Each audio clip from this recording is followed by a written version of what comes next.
ছোটো মেয়ে হোস্টেলের থেকে আমাকে ফোন করে, আজ 15 দিন হয়ে গেল। রোজ ও এক একদিন করে গুনে আর বলে মাম্মি আমি বাড়ি আসবো, আর এই কয়দিন বাকি আছে, মাম্মি আমি বাড়ি আসবো, আর এই কয়দিন বাকি আছে। রোজ এক এক দিন করে কম হবে আর গুনবে।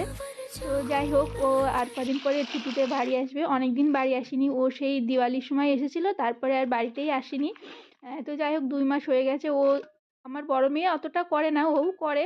তো ও অতটা করে না, কিন্তু ও তো এখনো ছোট আছে, ওর জন্য আর কি ওর একটু বেশি মনে পড়ে।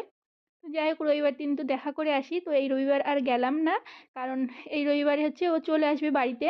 তো তোমরা তো দেখলেই আমি এখানে আজকে একটু পুঁই শাক রান্না করবো বলে সব কিছু সবজি ভালো করে কেটে ধুয়ে নিয়েছি।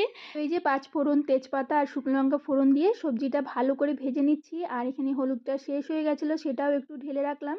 তো সবজিটা বেশ ভালো করে কষিয়ে মানে ভেজে নেব। ভেজে নেওয়ার পরে একটু মশলা দিয়ে, তো এই যে দেখো সবজিটা বানানো রেডি। সকালে টিফিনে রুটির সাথে এটাই খেয়ে নিয়েছি আজকে।